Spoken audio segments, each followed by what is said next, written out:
All right. Hello. Um, Welcome. I want to take a very sincere moment and just thank all of you who are watching. I know a lot of people are like, what is this? What is going on? Who is this? Why is this? And hopefully by the end of this, all of that is answered and we can see the value in all of this. Um, with that being said, I would just want to take 30 seconds, just 30 seconds of just silence. Today, we have a funeral for George Floyd, and I want to start that right now.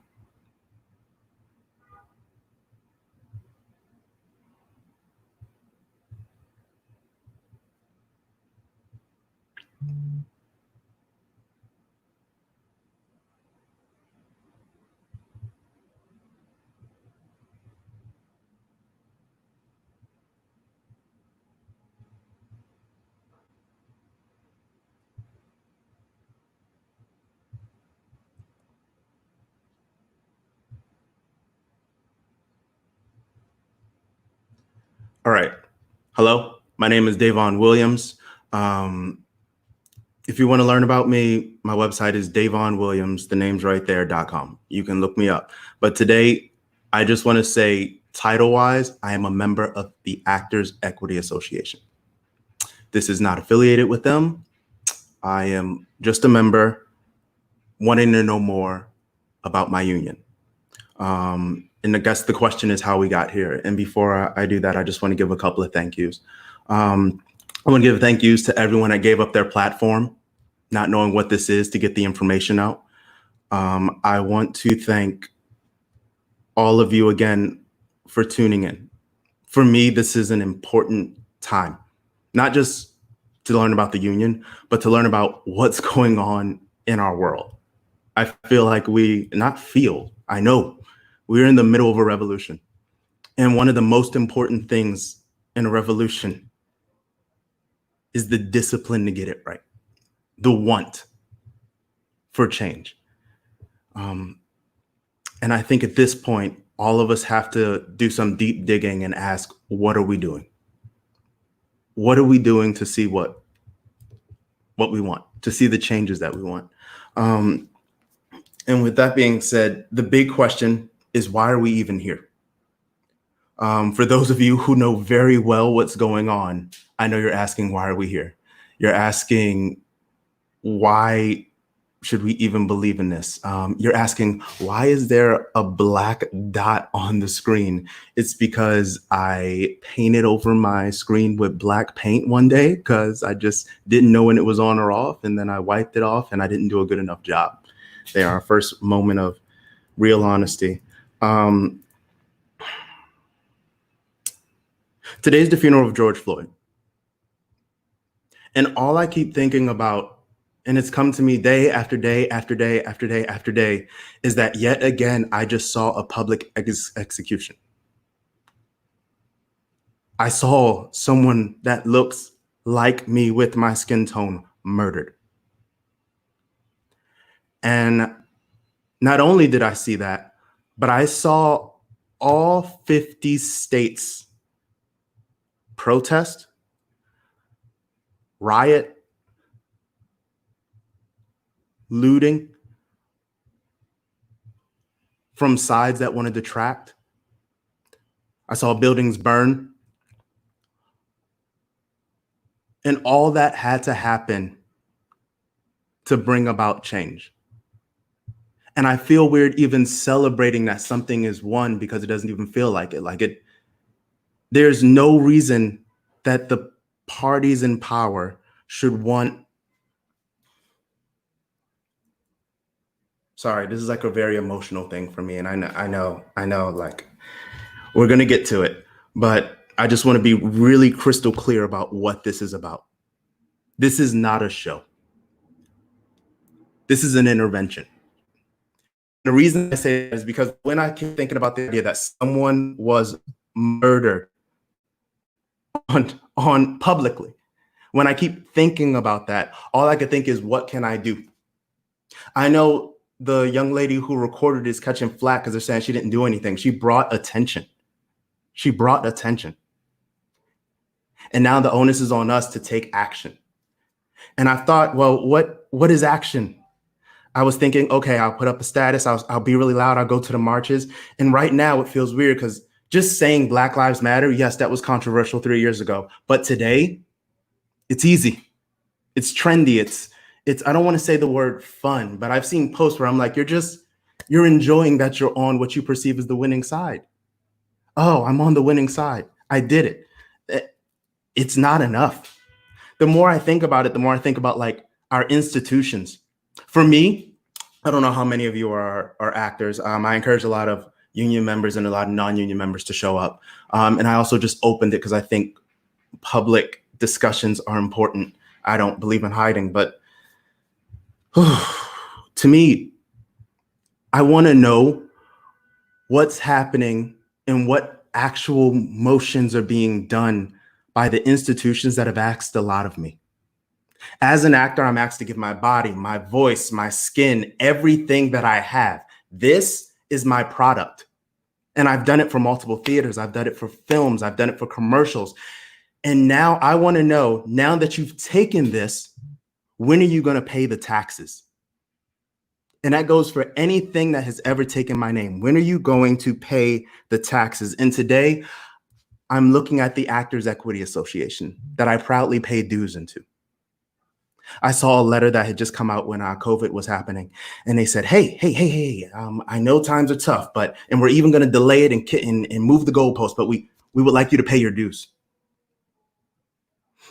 This weekend, the world erupted in response to a murder. And what I wanted to hear was Black Lives Matter, and it did not come out in that statement. When I saw, for all of you that don't know, we're currently in the middle of elections, and the person that I'm bringing on is currently up for election, and he's in deep trouble. He's in deep trouble for the sins of his past. I found out about what took place and what he's done in his past in the DMs. That's the private messages for anyone that doesn't. I feel like at this point, everyone knows what the DMs are. But in the DMs, it was messaged to me by a white woman who said, have you seen this? And when I looked at the tweets, I got really upset. Because here's someone coming to the elections, wanting to win, wanting my vote, and then wanting to represent what's best for me. Tweets like his thoughts on Black Lives Matter. Tweets like his thoughts on women. They were troubling. But what was also troubling to me was what I learned as I started to dig into how we got here. I looked at the messages I got in the DMs. I went to Mark's page. I was very upset. And we're going to get into why I was upset at his response. And then I looked at the people who were spreading the message. Some people who were running for office, some people who aren't running for office. And again, I kept looking at this person who originally sent me the messages, a white woman. And she wasn't saying anything publicly. But her Black friends were, because she was the one fueling them. And here we are getting upset. Here we are getting loud. Here I am going into groups going, can we talk about what's happening here? My message is getting deleted. Me threatening, me getting threatened of being banned. And then I thought, oh my God. Even in a moment like this white liberal woman is using my Black property. And I got furious because it seems like both sides were playing, some to campaign, some were probably genuinely doing it. But as more people kept giving me stuff, I said, well, let me go to your page and see what you're doing. Let me see the protest that you're attending. Let me see this. And what I saw more often than not was effective campaigning. What I saw more often than not were people who wanted to show me that they cared and that they were about it, me directly, but not publicly. And at this point, I'm not here for any more of it. At this point, I'm here for action. I am here for action, and I am here for everyone to say enough is enough, and we're not trying to see another murder. A woman was murdered in her home. A woman was murdered in her home. I've jogged in Hong Kong. I jog in Kota Kinabalu, Malaysia. I have jogged in Florida. I have jogged LA, New York, so many places, and never did I think. I remember when I was in Vermont and I said, oh my God, a bear can eat me, but I'm going to run anyway. But never did I think that in jogging, I have to question, will I get murdered today?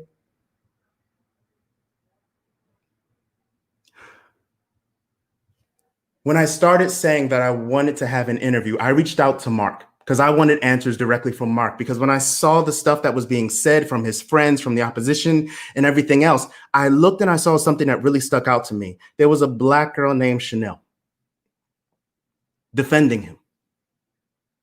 And it blew my mind. How dare she? Like, how dare she? It's clear and crisp. This man should not be representing us. I'm going to ask if I can get the A2 slide up.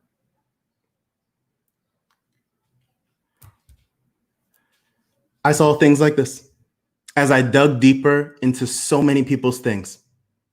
And it's worded best in this document. The racial gaslighting. You can take it down. When I looked at everything that was happening, I think about this pyramid. Can you play M1? This today, and I salute Mark, we're dealing with a little higher up of the pyramid. As I go through with these interviews, I want to work my way down the pyramid. Not everyone that comes on here and anything like that are going to be people that I'm like, you're a racist or anything like that. Some people are actually going to be allies. People are going to be this. But this pyramid beautifully to me explains what we're fighting, what we're up against. It's not so simple. In 2020, just like we have evolved, I truly feel that racism has evolved. You can take it down. Yes, Black Lives Matter, but what are you going to do? What action are you going to do? What are our institutions doing? For 3 days straight, I have been researching Actors Equity, Mark, everyone involved. This is what I have. This is the information I've pulled. These are the questions I've pulled. This is everything I have that I frankly think should have been asked. Too often in our union do I believe two things are happening in the DMs, on the low. We're trying to do this shady dealing. News for anyone that's not in a union, these are voluntary positions. No one's getting paid, so it's uncalled for. And what I think needs to happen is we have to have a direct conversation about how serious we're going to be with our union. And what I want to say is I want adults in the room. I want adults in the room. When I started reaching out saying that I want to talk to a conglomerate of people, people were like, sure, okay, great. But then as soon as they saw what was happening, some people said, I don't want to do it. Why didn't they want to do it? Because they didn't want to be associated with Mark. They don't even want to be seen with Mark. And the thing is, no one's asking you to be seen with Mark. People are asking you to speak. People are asking you to say something publicly. This is what this is about. For me, I am upset that none of this was brought out into the clear, open, in a constructive way. And from here on out, starting with AA and any other thing that asks for my name, I will be asking, are you paying your taxes? Are you paying your taxes? Are you paying your taxes? As I continue to build my research and everything else, I wanted to know more about like, well, how did we get here? Who looked up these tweets? What was the reason for it? And I got to the truth. I got to the truth. But what's sad is when I started going to certain directions, the same people who were in my inbox telling me, he did this, look at this screenshot, look at this, turned into ghosts. This morning, someone told me I would not like my name on any of this. I would not like to do this. I would not like to see it. White person. In this moment of action, I met a lot of ghosts. And to the credit, I've met a lot of honest, great people. I want to thank people like the Episcopal Actors Guild who gave their platform for this. I want to thank my agency, ATB, which even now, just putting their name out there, doing that, even they're getting blowback. This is a time of reconstruction where not only are people going to have to reposition and identify and acknowledge what they've done to continue to build on top of this rot foundation. Oh my God, this is, again, I am so moved to the people who gave up their platforms. And at the same time, as we rebuild, we have to remember that America has to pay for the sins of their past. Mark Richard Taylor, as we go into this, has to pay for the sins of the past. So with this big bundle of research and slides and everything else, I want to get into how we got here with Mark Richard Taylor. Can we play slide A1? Director Shelley Williams. Right now, we're in the middle of a reconstruction for Broadway. We're dealing with the racism and sins of the past of Broadway. And she said something that changed the entire thing for me. Dear Broadway, a true statement of recognition and solidarity has three components. State the problem, own your responsibility, express how you can be part of the solution. You can take it down. I salute Mark for showing up. And today, I'm taking Shelley's lead.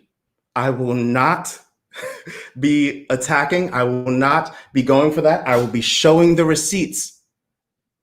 And I want to see Mark Richard Taylor prove to us why he should still be in this election, representing all people of color, all types of people. The union is very diverse.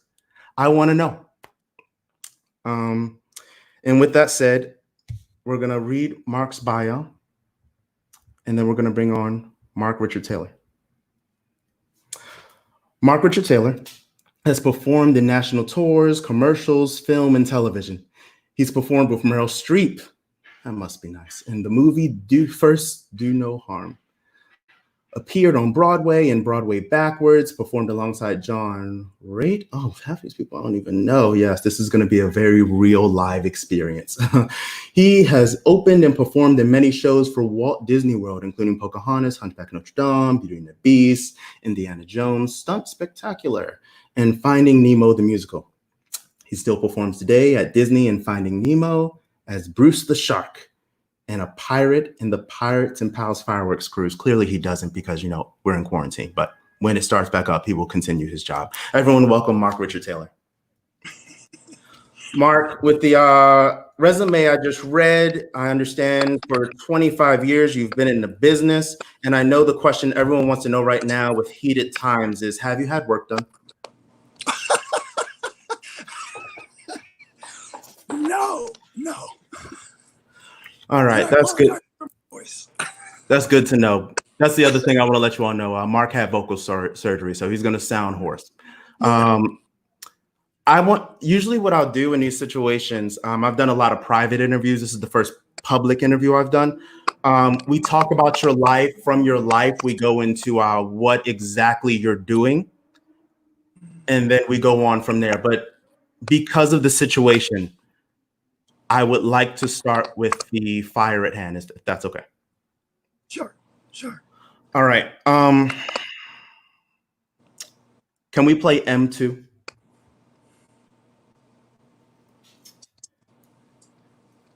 This is from the Black Lives Matter Global Network co-founder, Patrice Kahn Colors. When Trayvon Martin was murdered, and in 2013, when George Zimmerman was acquitted, my body and spirit was moved into action.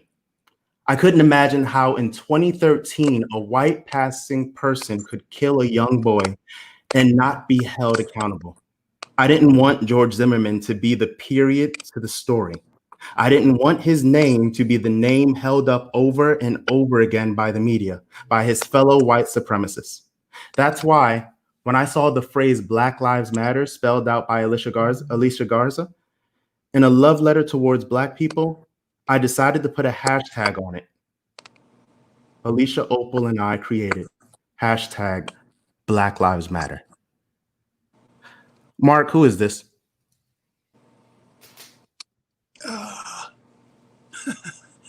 Is that Trayvon Martin?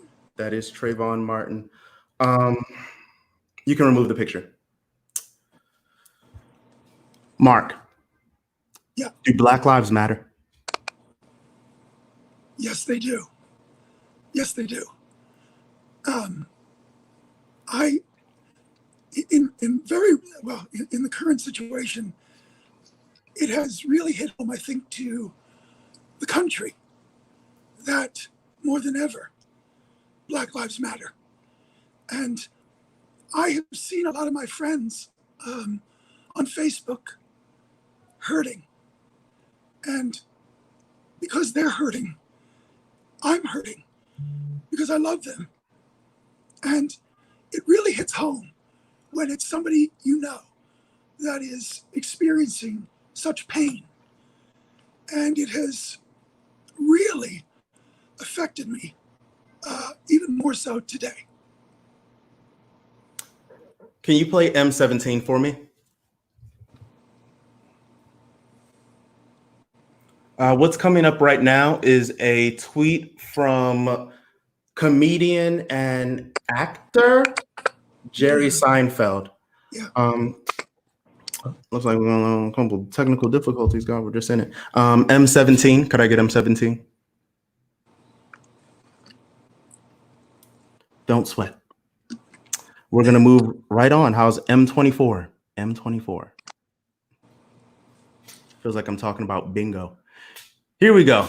So in response to Jerry Seinfeld's tweet, you said, "Don't listen to the whack jobs. Your tweet about Lewis Black was funny. What's not funny is the terror group Black Lives Matter." I'm assuming BLM does mean Black Lives Matter, correct? Correct. All right. You can remove it. Mark, how did you get there? Well, I think what I've said back then, I was not educated on the group or informed well on the group.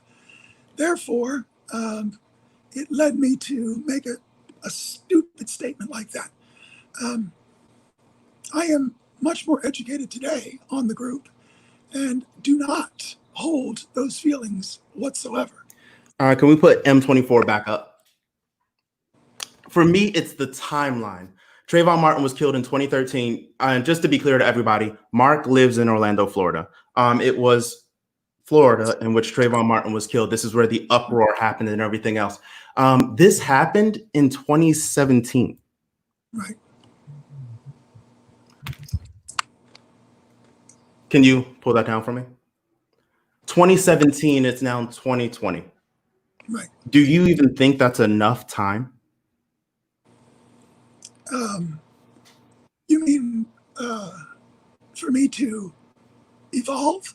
Or... Yeah, we're talking about evolution. We have right there a terrorist group, which again, I want to know what were you listening to? What news were you taking in and things like that you got to those conclusions? And what were you listening to after that helped you understand this new idea? Well, I personally like to look at multiple news sources. And I think back then, I wasn't really carefully scrutinizing as I should have. But since then, I've done my own research into the organization and come to realize that I was clearly not educated correctly by what I had heard. Can you And name what the news sources that told you that Black Lives Matter was a terrorist group? would you say? What? I'm sorry. Can you name the sources that influenced that idea? Um, I, I don't even know because I don't even remember what I was listening to at the time. I just know that I had not a real sense of the truth, really, at the time. I was commenting blindly, really, without thought, and that was my fault. That was my fault. All right. Can we play? We're gonna play a video for everyone. Um, One thing I can say is that I'm tired of seeing. I c- I can't see the murder of another Black body. I can't. So instead, I'm gonna play M12. So Big Floyd, man, said, man, I'm back at it, man. Workout game, getting back on up, man. You know, I went through some things, man. Had to bounce back, man. I'm just sharing right now. You know what I'm saying? Cause man, people quick to count you out, man, but just so strict on counting you in. You know, one thing about old Floyd, man, I love the world. I ain't putting on ask anybody that know me, then they know me.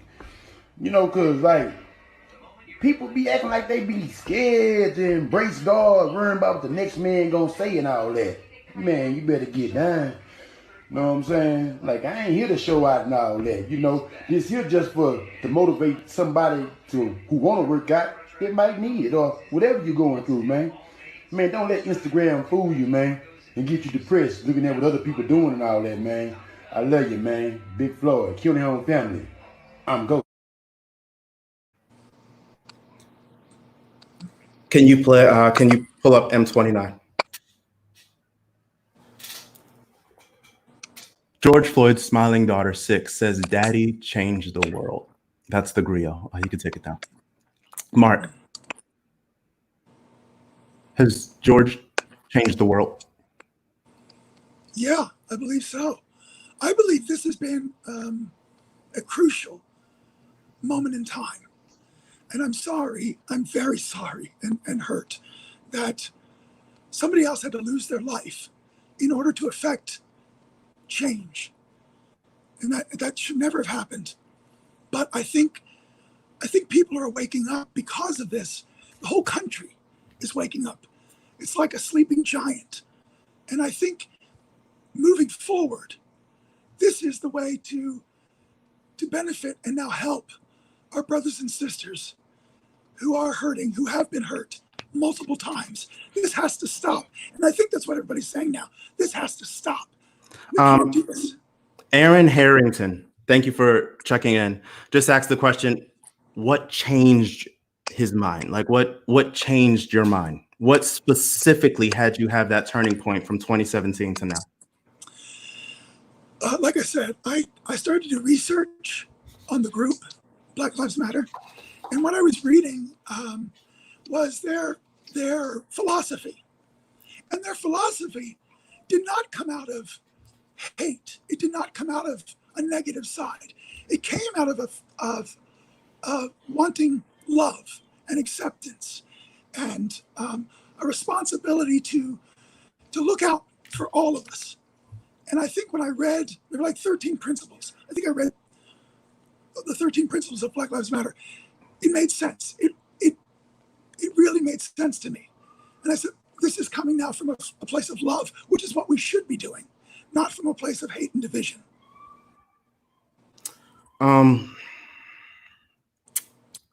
Sorry, that George Floyd video is it's beautiful. Like it really is. It shows and encompasses just the spirit. For me, I would like to know, just because the way I see it, America has a disease. Well, we have two diseases, COVID and racism. And what happens is it's been taught, it has been passed down, and we are all breathing it, and then we're affected by it. We are infected by it. And what's happening now in this revolution, I truly believe, is that we are all taking the time to work on that vaccine. I'll say that. We're working on the vaccine. And just to press you a little bit more on what changed your mind, looking at where you are and looking at that person in the past, What was the problem? What was the thing that allowed you to have those blinders? Really, to be honest, just not being educated. Really, just not taking the time to understand the group. When I took the time, that made the difference.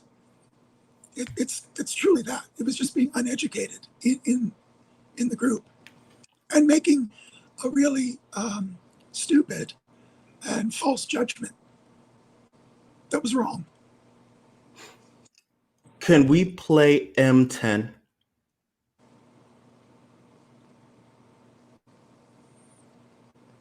All right.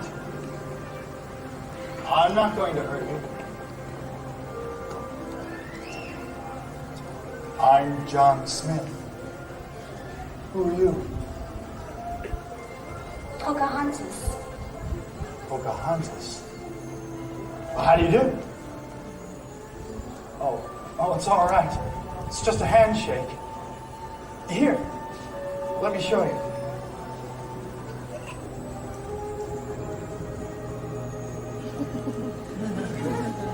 Nothing's happening. No, I need your hand first.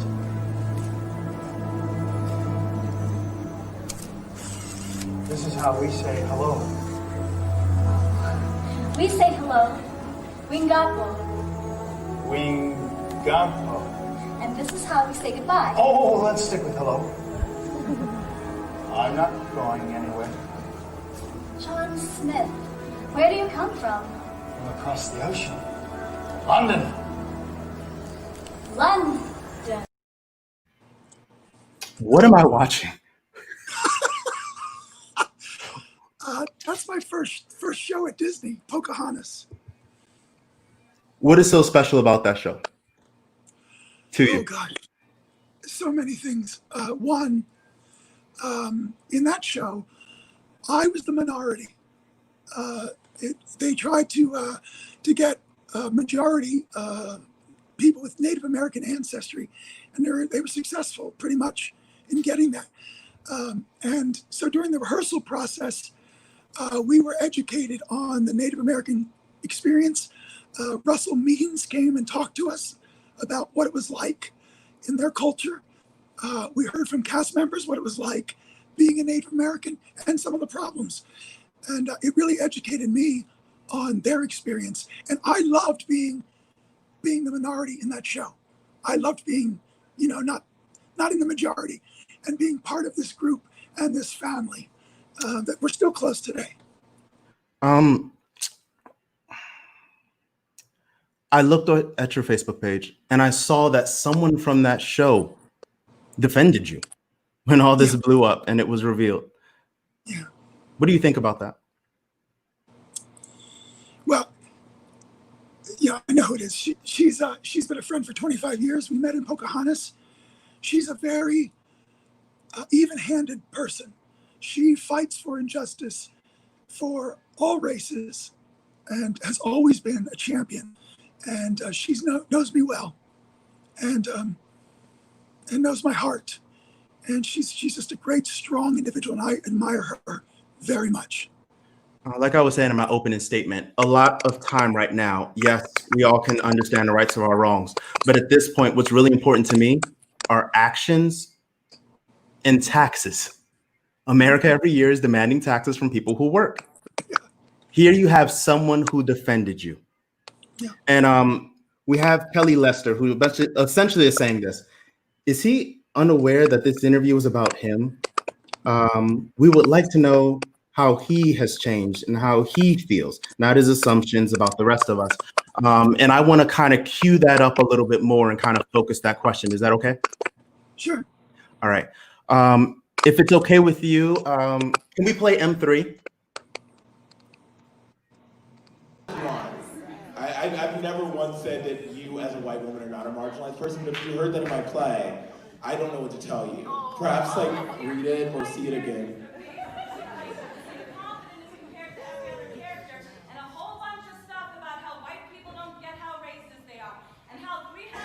Yeah, and this isn't every white person. This play is about 8 specific people. And if you don't see yourself up here, then that's great. You aren't one of them.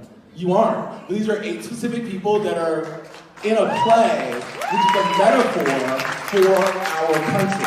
And a metaphor doesn't have to represent every single person in it. It just represents these 8 people.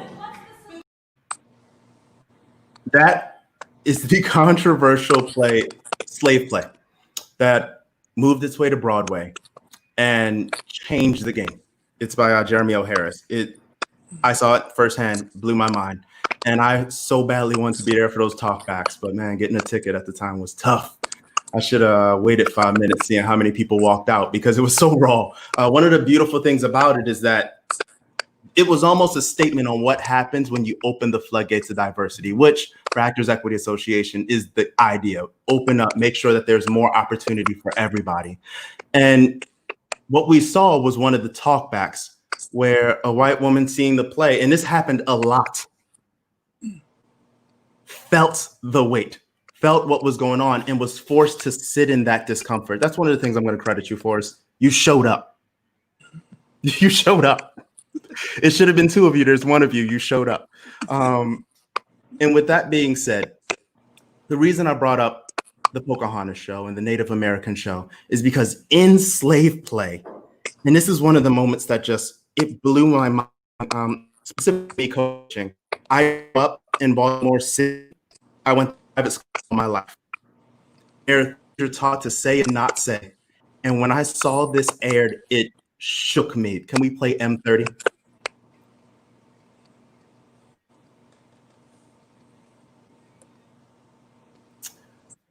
In the play, they go, "There's no way now I can unknow that when your people landed on this land, a third of the indigenous population of the entire continent died of disease. Not disease you actually gave them. Your mere presence was biological warfare. Virus. You're a virus. You're the virus. That's why I look at you as though you are infected." You can take it away. You have someone from the Native American community, and this is what blows me away, defending you. And this is what made me give you a second look. Defending you, putting her body on the line. And when it comes to paying taxes, I'm saying for her who defended you, what do you think about that statement I just read?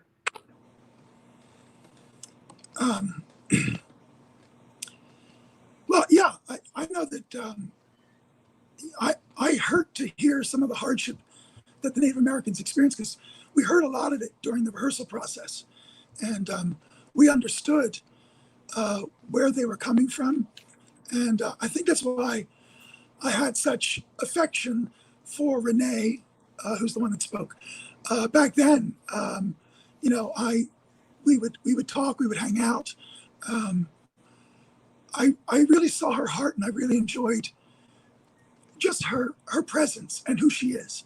And it really affected me on how I feel about Native Americans and their experience. I love the Native American culture, and I was brought into it. Even going to some of their ceremonies. We had a Native American wedding ceremony on our stage. I mean, it was fantastic. Can we play? I'm sorry, not play. It's a picture. M26. God, it really does feel like bingo. Jumping to conclusions is America's favorite exercise. Rick, not going to even attempt that second part of the name. Sorry for the disrespect. Yes, that and crying racist at the drop of a hat. This is March 5th. Can we take it down? Crying racist. What are the situations where you believe people are crying racist? And when do you think it's a moment that you should listen? I think it's a moment when you should listen, when if you're doing actions that are harmful, discriminatory, biased against one particular group of people, and you do it constantly, to me that's racist. If you're saying something that is not informed or uneducated. Could you give me an example? Well, I think I think what I said about Black Lives Matter was uneducated. It was not me it's not me being a racist. It was me not being informed. I think if I had a history of saying multiple times things against Black Lives Matter or against a group of people constantly, I think that's racist. I think that word sometimes is used in a harmful way, and not always correctly. And I think that's what we have to be careful of, because it is harmful and hurtful. Well, it's harmful and hurtful to anyone, both sides, when that word is used. And, I have a question. There was a statement where essentially you made a message about, I don't want to play 800,000 illegal. So can we pull up M36? God, it really does feel like bingo. NYC Human Rights Commission says terms illegal and illegal alien are discriminatory. You can take it down. Straight up, do you agree or disagree? no, with that, I agree. All right, if you agree, what do you have to say about that message you sent out? 800,000 illegals. Here again. Yeah. Not informed. What I discovered from the New York Times was it was actually 80 people that were undocumented, that were violating the election. So again, it was me shooting off the hip without having the full information until I did, like I said, I did the study and I got the New York Times assessment that was 80 people, not 800,000. All right. You said you saw the 13 points of Black Lives Matter. Can we do M33? We're going to deal with the fallout of when these texts were discovered and these messages were discovered. Here's your friend, Eric. What is disturbing about stating the Norse people are mostly white and blonde? We're going to deal with that later. And we're going to go, are facts offensive to you? We're going to deal with that later. And yes, Black Lives Matter was a movement based mostly on a lie. In parentheses, Michael Brown, hands up, don't shoot. While the Black Lives Matter marched in the streets screaming, kill pigs, fry them like bacon, that sounds an awful lot like a terrorist group to me. This happened a week ago. Can we go to M34? 5 likes, well, 4 likes and a laugh. M35. Really working my eyes. Really working this LASIK. Jake, of course, Black Lives Matter. That doesn't mean the movement itself wasn't a military anarchist organization that deserved the press it got. We can stop. Mark, do you condemn those thoughts? Your friend's thoughts? Yeah, I like I said, I don't believe, after I've done my research, I don't believe they're any part of a terrorist organization. I don't believe that. All right, this happened a week ago, and this is what gets me. I showed you the picture of George Floyd. The world is on fire. We understand this. What's today's date?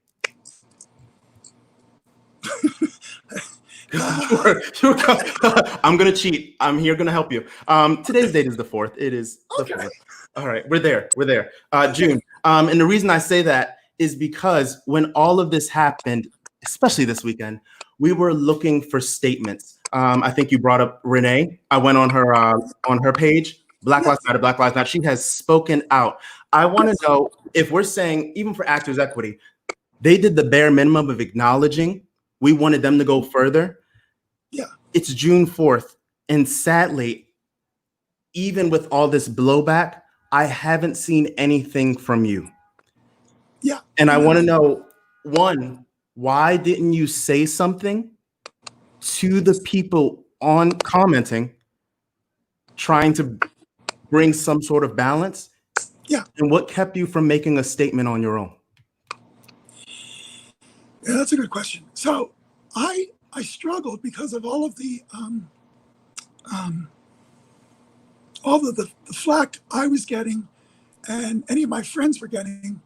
I struggled with putting something out because I didn't know if I was going to, I was going to get more hateful comments or they were going to believe me.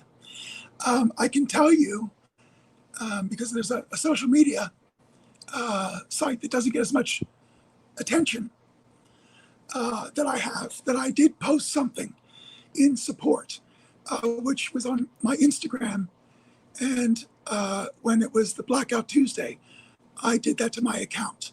That's the one place I made reference. I was going to wait until I talked to you, to be honest, to have this discussion so that I could feel comfortable now making a statement that I wouldn't get jumped on as, a liar or something else. I've been really hit hard, and so have my friends. So I stayed silent too because I'm protecting my friends. All right, we are at 15 minutes, so I'm gonna push a little bit more. There's a lot to unpack. I'm going to shorten my public statement at the end of this, and I'm actually going to spend more time on this. I just think this is very interesting. With all of this coming out, I think the big question is, how many racist statements does it take for someone to go, I should probably not be the face of diversity? And I'm going to two-part that question. What I'm really asking is, why do you think you are still the person to get a seat on council? I believe the seat you're going for is AEA Eastern at large. Yeah. Why do you think? Well, because if we look at my record, and I have a record here in Central Florida as a liaison negotiating a Disney contract, which is a company that prides itself on diversity. I have sat at the table negotiating for all the members. I have been elected time and again as a liaison chair for the last 22 years by my members, so I have the confidence of them. If I had shown believe me, any discrimination or bias, I would not have been reelected. I wouldn't have been on the negotiating team. And besides the Florida members that know me well, also 3 former vice presidents of the Eastern region who have supported me for council, not just this time, but the last time. Sid Solomon was the first person to sign my petition for this election. Melissa Robinette, 5 years ago, supported me and said, I have your back. And Al Bandonis supported me. So all of these people have supported me. And that says something. And nobody can find any record of anything I've done here in Central Florida for the members that shows any bias or discrimination for any group. Can I get M23? Here we have Melissa. Matter of fact, who is this? I can't even see. Almost fine. Melissa Robinette? Oh, yes. Oh, there we Yes. go. Oh, technical. Uh-oh. Got it. Fell off. What am I looking at?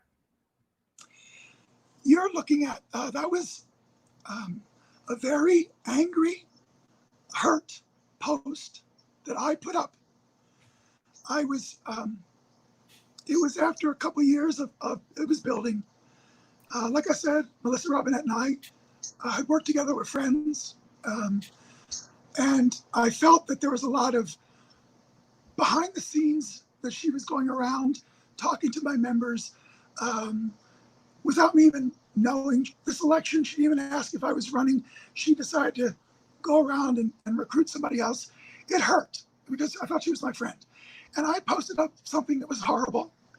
And just out of anger, I knew I shouldn't have done it. And within, I'd say, a minute and a half, I deleted it. And I apologized to her via email. But I think this is what started all of this. You think this freak out made people look into your record and look up tweets to get you knocked out so that they could get elected to a volunteer position? Yes. What is the power that this position brings? I think it brings, well, what it does and what I've been fighting for is this, in this specific example, it brings regional voice into the room. In my case, somebody who's worked under a Disney contract for the first time, would be in the council room to help advance in the national dialogue, the Disney contract. and a regional voice that deals with regional theaters and thinks outside of the box, outside of New York City, outside of an office city. What have you gotten us? Oh, you mean with what I did currently? Yeah. What if over your 22 years working on Disney contracts, what have you done to help with diversity, and what have you helped even just for our pockets to help with payments? Yeah. So in the Disney contract, every negotiating team I was on, we have improved the wages, the pension contribution, the working conditions, every time. There was a time early on, this contract was brand new in the 90s, early 90s. I came on about 3 years into the contract. And there was a lot of, with the new contract, there was a lot of dissension among the members and Disney and Equity. And I took it upon myself to help resolve it because we were going to lose a lot of members at a time. We had some very contentious issues. And I flew up to council and represented our members on my own dime to fix the situation. I would like to address a statement. I believe a couple of people asked for you to step down. What ended up happening is, as you know, there is a rule after a certain date. If you're running, you're running. You can't drop out. So we're in it now. We're in it.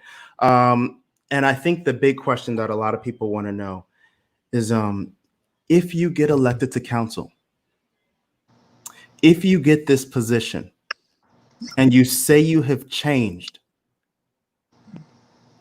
what should we be holding? What standard should we be holding you to? And if you can't meet that standard, would you step down?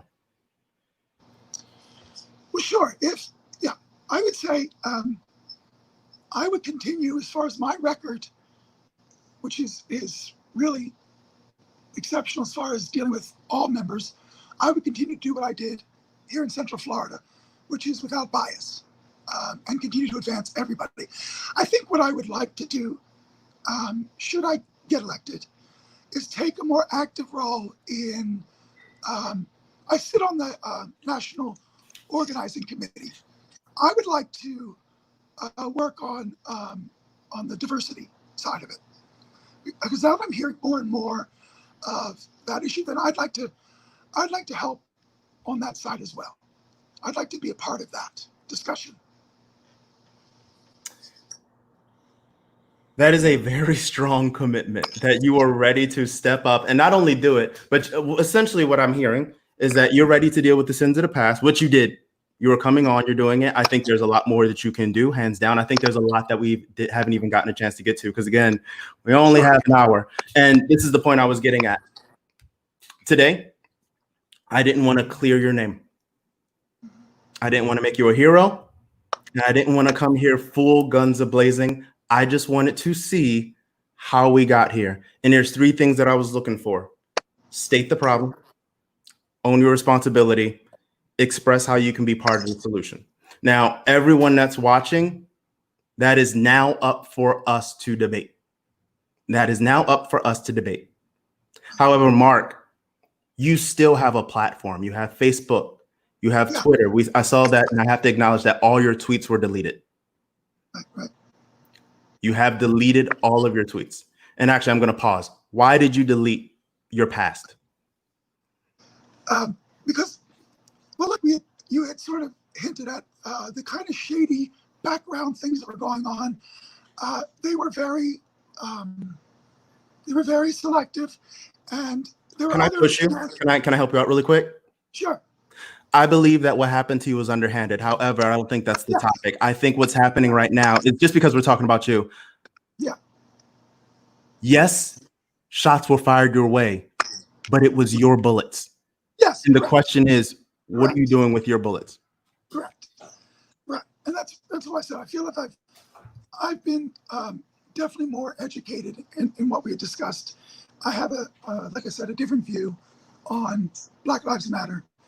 I feel more emboldened since I'm like I said, it becomes personal because I see my friends are hurting, and that becomes personal to me. They're hurting, then I hurt, and then I want to do something. and I want to become engaged. And I was trying to stop a lot of the stuff. There were some fake Facebook pages that went up posting some very racist things, attributing it to my committee. I didn't want that. I got Facebook to take that down. It's just, I don't want to inflame this conversation more than it should be. I will certainly own what I did and what I said, which was horrible and wrong and should never have been said because I was uneducated. But now I know what I'm talking about, and I feel compassion and I feel love for everybody that is hurting right now. And I want to take action. Orlando's now organizing some marches. I want to become part of one of the marches. I want to go out there. So there are some things I want to get involved and show that I'm believing what I'm saying. I'm not just saying things for the sake of it. I do believe it. So you have set the bar of bars. As you go into it, now that you have your platform, there are more people who know you. There are more people in the union who know you. You have a Facebook, you have a Twitter, you have everything else. And I think there's 6 questions you need to ask. And then I think you need to start using your platforms. Number 1, this all comes from Miles Johnson. Before I even get into the list, give you a little homework. I think you should read the comment. We're on YouTube and we're in Facebook. I think you should read the comments and I think you should engage. And I think that is vital. And before or after, I think you have to do with what Miles Johnson said. Number 1, what is an ally? Number 2, what is privilege? Number 3, what is white presenting privilege? Number 4, what are you doing with your privilege positively? And you can play this video back. Number 5, how are you abusing your privilege? Number 6, what is white guilt? And how are you perpetrating it to your Black friends instead of creating action? I cannot say where your heart is. I know what you were saying. But what I do know is that we know the people around us by their actions. And now you have your actions. And now you have your moment and you have your platform. And I, for one, want to see if you rise or if you fall. And you have set the bar that you have to attain and you have to hit it. Especially in a moment of now, if we are talking about the idea of us dealing with the sins of the past, Mark, you have your homework. Yes. Someone in the comments right now said something very good. They want to know what resources you're using. And I don't want you to answer it here. What resources, as in like, there's a great book called White Fragility and there's a lot of stuff, but I think it doesn't help me or help any of us or help the movement if anyone does the work for you. Now that you have this platform, it is now time for you to take it to your platform. And what I want to know is if Shelley Williams is right. And when I look at the bigger picture of Broadway, when I look at the bigger picture of the Actors Equity Association, if you can do it, I know they can do it. Sure. Because you're not just representing us. Even if you win or lose, you're no longer just representing us. Right. You're representing the concept of a virus that needs to be dealt with. Yeah. Mark, I wish you the best, and I wish that you really, really, really, really, really, really, really knock it out the park. Thank you, Mark. Thank you for doing this. Thank you. I want to give a final thought. We have 1 minute. I'm gonna run over by 2. Oh wait, no, it says 58 minutes. I've reclaimed my time. When it comes to Actors Equity Association, there were only 2 people I wanted to talk to. I just talked to 1. Mark has presented everything he needs to present to us. I feel that we have given a platform, a public platform for him to talk about the things he want to talk about. I think that the interviews that are happening with people right now for other for other shows or things like that, or other interviews, if there are people doing other interviews and not shows. But I think what they're doing is great, but I think all of us have to start having the hard discussions, learn about their life, learn what's going on, and really get into it. Because right now we can't afford any more of this. Yes, I wanted to talk to Mark Richard Taylor. The second person I wanted to talk to is our current reigning president, Kate Shindle. Only because now that we have seen specifically some of the people who are running, I want to know more about what they're running for. I still find it so incredible that so much energy is being put into a voluntary position. We're not represented that well. We as in Black people, we as in other minorities, we're not represented well on these councils. Now, I'm not saying we should flood them and that our voices will be heard then, because we're not a monolith. We're not all that. Some people will look just like us and then do the exact opposite of what we want for comfort. It's time for us to start talking about who's qualified and who's not qualified. More often than not, you need someone who went through the struggle to understand. You got to go through something to get to something. And right now, what we're going through are the, like a broken record, sins of the past, the disease that is America. I hope that I can announce my second show. And I hope that after that show, we can talk to Broadway producers and things of the like and really get down to what is going on, not just in our union, which I still want to deal with, but also on our stages. I just moved to New York not too long ago. And I just really want to be proud of the stages that I touch. So these are the receipts. This is what's going on. I believe this second half is the other questions I want to ask for members of AEA. If there's anyone else running that would like to be a part of this, come on. If there are any actors or if there's any stories that you would like to know, come on. On Facebook, the receipts with D, the receipts with Davon Williams, and anyone watching on YouTube, whoop, there it is. You found it. Thank you. Thank you for being a part of this. Thank you for the questions that I got to see. Thank you for posing them here. Thank you in advance if Mark answers you and you choose to engage, not to bring them down, but to challenge. As an actor, there's a lot of times when people, you have to learn the difference between negative criticism and actual constructive criticism. This is a moment we need to be critical. We need to figure out who can we flip and turn, who is a lost cause. And that's it. I don't know what that sound is. Guys, I'm in New York City. New York City's loud. All right. Enjoy yourselves. Keep commenting. If you have anything to say to me, I will also be reading the comments, my God, and I will be responding. This is a conversation. This is not a stunt. And from this point on, I'm challenging and believing that this should be the standard.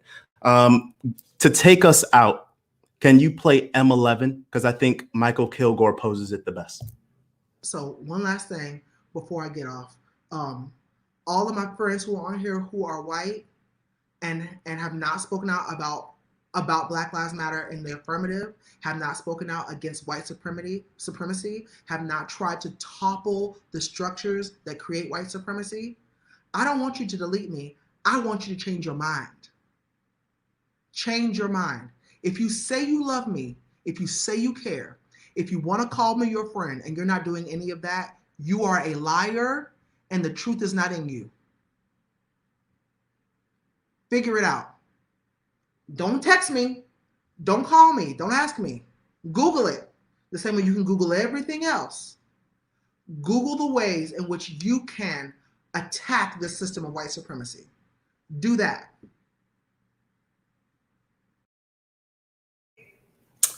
Peace out. Take care. As Monique said, I love us for real. Peace.